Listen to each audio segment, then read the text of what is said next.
평안하십니까? 오늘은 3월 20일 아침 묵상입니다. 오늘 읽을 리바이블 말씀은 사무엘상 21장에서 23장까지입니다. 다윗의 이야기입니다.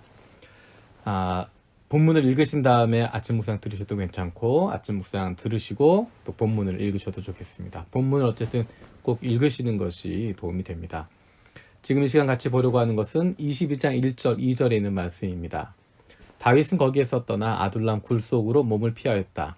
그러자 형들과 온 집안이 그 소식을 듣고 그곳으로 내려가 그에게 이르렀다. 그들뿐만이 아니라 압제를 받는 사람들과 빚에 시달리는 사람들과 원통하고 억울한 일을 당한 사람들도 모두 다윗의 주변으로 몰려들었다. 이렇게 해서 다윗은 그들의 우두머리가 되었는데 400여 명이나 되는 사람들이 그를 따랐다. 사울을 피해서 다윗이 도피하게 됩니다. 그 전까지 장군이었고 가장 높은 위치에 있었던 사람인데 이제는 사울을 피해서 목숨을 구하기 위해서 도망치게 됩니다. 이제 그 과정의 이야기가 이제 20장부터 시작해서 21장, 또 22장, 23장 계속 진행하게 됩니다. 그러면서 그가 피했던 곳이 22장 1절에 등장하는 아둘람이라고 하는 굴입니다. 그곳에 그가 숨어있는 동안에 많은 사람들이 그곳에 모여들었다라고 이야기합니다. 다윗과 어떤 사람들이 함께하고 있었을까? 처음에 생각했던 것은 다윗은 그 주변에 정예 군사들이 있고 항상 그와 함께하는 좋은 부하들이 있고 그런 생각을 했었는데 이번에 다시 한번 말씀을 차분하게 읽으면서 새로운 부분들을 발견하게 됩니다. 다윗과 함께했던 사람들이 어떤 사람이었나? 2절에 보면 22장 2절에 보면 압제를 받는 사람들, 빚에 시달리는 사람들, 원통하고 억울한 일을 당한 사람들, 이 사람들이 모두 다윗의 주변에 몰려들었다라고 이야기합니다. 다른 표현으로 이야기하면 그 옆에 좋은 사람들만 모였던 것이 아닙니다. 다윗처럼 성품이 좋고 하나님만 바라보고 있고 하나님만 섬기는 그런 사람들만 모여든 것이 아닙니다.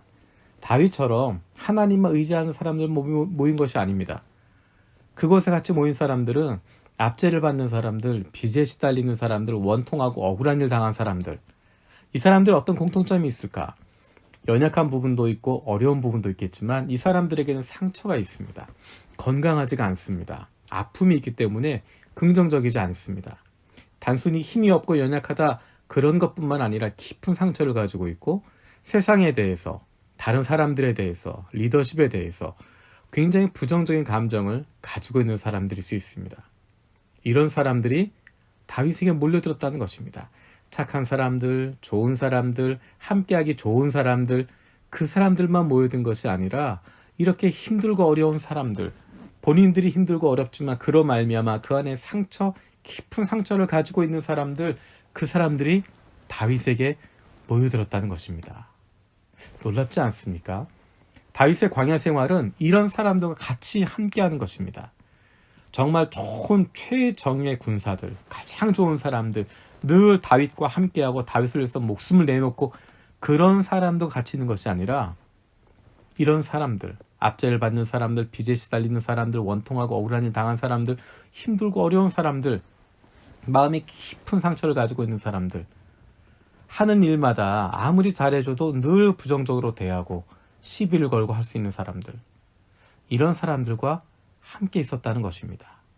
어쩌면 다윗의 광야 생활은 다윗의 성장하는 이야기일 뿐만 아니라 다윗과 함께하고 있는 사람들, 그들도 성장해가는 이야기를 보여주고 있습니다.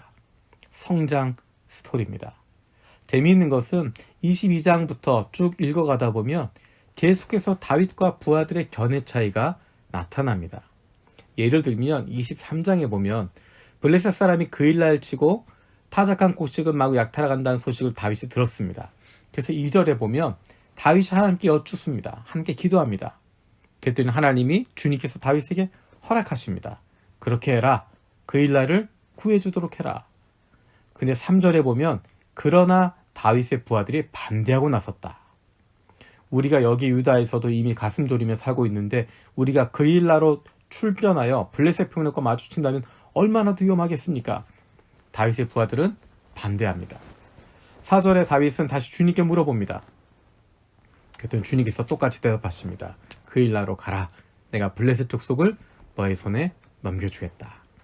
5절에 그래서 다윗이 그일라로 출전하여 블레셋 사람과 싸웠다. 결국 그들을 물리쳤다라고 이야기합니다. 앞으로 계속해서 다윗과 부하들 사이에 의견이 맞지 않는 상황들이 펼쳐집니다. 그런데 주목해서 보면 다윗의 의견, 부하들의 의견은 굉장히 현실적입니다.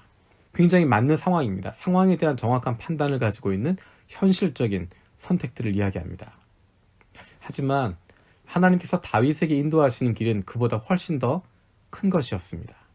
그래서 다윗이 하나님께 물어볼 때마다, 하나님의 인도하심을 구할 때마다, 하나님의 뜻을 품을 때마다 현실을 바라보고 있는 부하들과는 부딪히는 결과들을 가져오게 됩니다. 현실을 따르고 있었던, 현실에 충실했던 부하들과는 의견 대립이 이루어지게 됩니다. 부딪히는 부분들이 생기게 됩니다.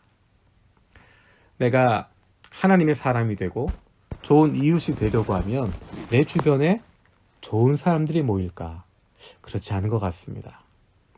오히려 좋은 사람들보다는 좋은 사람을 필요로 하는 사람, 좋은 이웃이 있어야 되는 사람들, 좋은 이웃을 필요로 하는 사람들이 모여들게 되는 것 같습니다.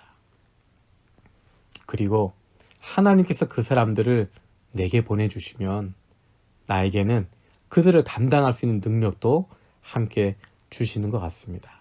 그리고 그 만남을 통해서 성장할 수 있도록 주님께서 인도해 주시는 것 같습니다. 다윗이 힘들었겠지만 그들과 함께하는 것 고통스러운 순간도 많이 있었겠지만 오히려 그 시간들을 통해서 함께 성장하게 되고 다윗과 그와 함께했던 사람들이 함께 성장하면서 하나님 나라를 만들어가게 되는 것처럼 하나님께서 우리를 통해서도 주실 변화를 기대하게 됩니다. 같이 기도하겠습니다. 살아계신 하나님 감사드립니다. 다윗과 함께했던 사람들을 기억합니다. 다윗에게 몰려왔던 사람들이 힘들고 어려웠던 사람들, 어쩌면 같이 하기 어려운 사람들이 다윗에게 찾아왔던 것을 봅니다. 근데 그들은 다윗이 아니면 이야기를 들어줄 수 없고 다윗이 아니면 위로해 줄 수 없는 그런 사람들이었음을 기억합니다. 힘들고 어려웠지만 다윗과 함께하는 시간들을 통해서 하나님과 함께하는 시간들을 통해서 그들이 변화되어지고 성장해갔던 모습을 봅니다. 하나님, 우리도 그런 성장이 있게 하여 주시옵소서. 우리를 통해서도 하나님께서 그런 놀라운 변화들을 허락해 주실 것을 기대합니다. 감사드리고 예수님의 이름으로 기도드립니다. 아멘. 오늘도 세 가지의 중보기도 제목 가지고 기도하겠습니다. 우리가 매일의 삶 속에서 하나님께서 보내주신 좋은 이웃을 필요하는 사람들과 함께 잘 지낼 수 있게 하여 주시옵소서. 우리 교회가 늘 하나님의 말씀과 하나님을 향한 기도가 일상이 되는 교회가 되어서 결정적인 순간에도 능력을 발휘할 수 있는 하나님이 기뻐하시는 교회 되게 하여 주시옵소서.